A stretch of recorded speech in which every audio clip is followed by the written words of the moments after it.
Hello, this is Matthew Jeske with fitlish.com, and today I'm going to be comparing my Lems Primal 2 to my Merrill trail gloves here. I love both of these shoes. They're fantastic shoes. Let me explain some of the features of the two shoes. This is the Merrill, the Merrill trail gloves. I've had them for a while now, and they've been through the clothes washer a couple of times. These, out of all the shoes I've tried in the clothes washer, have actually held up the best to the clothes washer. Just a few things about the shoe itself. It's quite flexible.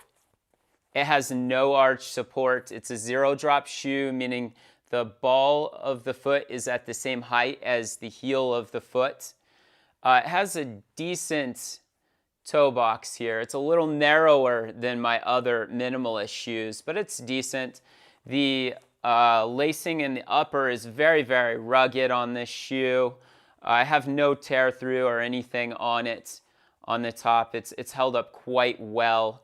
Now, when I got these new, they actually have very little toe spring in them. This is another pair here. They do have a little bit of toe spring, which any toe spring is not ideal, but these have a minimal amount of toe spring in them. That's just a few things about the Merrill trail glove right there. I'm going to pick up my Lems Primal 2 right now. This shoe actually breathes a little bit better than the Merrill trail glove, actually a lot better. It's the best breathing shoe I've found because it has this excellent mesh material on the top. The upper actually has some nice cushioning in it, meaning you can lace your shoe a little tighter and it will feel more secure and more comfortable without digging those laces into your feet. The sole is, it has a really fantastic sole, very little, if any. This is the closest to a no toe spring shoe I have found. It's a zero drop as well, meaning the heel is at the same height as the ball of the foot. Very, very flexible shoe. This is a very fantastic shoe as well. The ball or the toe pocket on the shoe is very accommodating.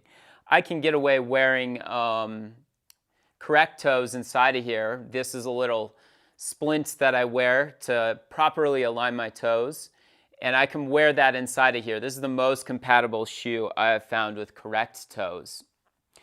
As far as the Merrill trail glove, wearing the correct toes is a little trickier. Almost all my toes rub badly in the shoe when I wear the correct toes with this particular shoe, the Merrill trail glove.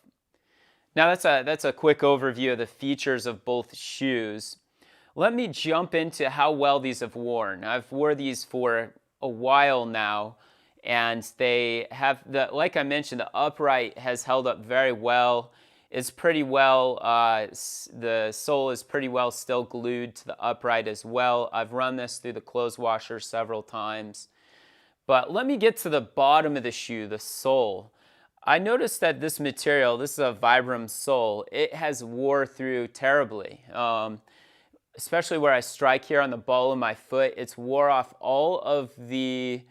pretty well all of the tread on the shoe. And that happened very quickly after I purchased the shoe, only after a month or two of running in it on a very limited basis. I wasn't running a lot, once or twice a week. It ate through that material. It actually ate completely through the side here into the rock plate. So I'll explain a bit about the rock plate in a minute. The heel, I don't strike much, if any at all, on my heel. It's still pretty worn down as well. This is another shoe. This hasn't been run in as much. This is a friend of mine's shoe. And we're seeing the same thing taking place here on the ball where she's striking and a bit on the outside. Looks like she's rolling off the outside when she steps up. But it's eating through this material on the bottom. It feels like a really good material when you look at the shoe in the store, but amazingly it rubs off quite easily. One thing I did mention, this has a rock plate. So the nice thing, I love that feature, if you do run on trails, and you step on a rock or you step on a thorn, it doesn't easily go through the rock plate.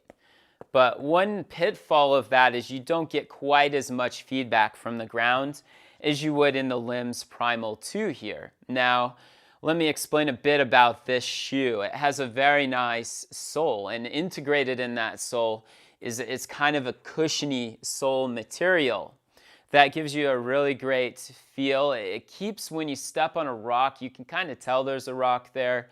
You get some feedback to your brain on how you're striding and all that at the same time, but it doesn't hurt in any way to walk on any surface I've found so far. The material on this sole is fantastic. I've been wearing this for a couple months, again, running on a fairly limited basis and walking in these every day. I cannot tell anywhere where this sole material has worn at all. This upper is in fantastic shape as well. I have not run it through the clothes washer yet. I'll have to get back with you, and I do. But it looks like this shoe could pass as a new shoe, just like the day I pulled it out of the box. And yet I've worn it quite a bit. You can see a little bit of dirt. I guess that's the only thing that distinguishes this from a brand new Lems Primal 2 shoe. Now, just a quick overview. The Merrill Trail Glove is a fantastic shoe. It's not terribly compatible with the correct toes. I wouldn't recommend wearing correct toes inside of it, whereas the Lems Primal 2 works fantastically with the correct toes. The Lems Primal 2 does have a much wider toe pocket. You can kind of see how it's spreading out farther than this trail glove here when I hold the two together. And it's a fantastic cushion on this shoe, built into the sole, but provides a lot of feedback, whereas this doesn't provide as much feedback because it has that rock plate in the bottom of it. Actually, this is a decently good minimalist shoe if you're looking for one and you have a bit of a narrow foot. It's a little bit better, it's a decent minimalist shoe. But my favorite by far, and in terms of durability and ruggedness, is this Lems Primal 2. It's really holding up better than anything else I've found. Has all the features you'd look for in a minimalist shoe. Provides excellent feedback, yet a good cushion from the sole. It breathes incredibly well. None of the eyelets or anything on the lacings tore out, or the sole pulled away from the upper. So it's a really good shoe. It's constructed fantastically well. There's a lot of good things I could tell you about this, but overall, just to let you know, I recommend this out of all of my minimalist shoes. This is the best one I feel I would recommend to anybody. If you'd like to check out a pair of these for yourself, go ahead and visit fitlish.com/store. Right now, I am carrying these, and I do offer free shipping as of today. So you might want to jump over there and take advantage of that. Now, if you have any questions about the Lems Primal 2 or my experience in the Merrill Trail Glove, feel free to ask those questions. There's a space where you can put a comment below the video, and I'm more than happy to get back with you on that. So thanks. You can also check out these correct toes at the Fitlish store. Again, that's fitlish.com/store. And they do work very well with the Primal 2 shoes here. They don't work quite as well with the Merrill Trail Gloves. You might get away with it, but the ends of your toes will be a little more sore because they'll be rubbing on the shoe more. So I hope that was helpful, and I look forward to hearing how you like your Lems Primal 2.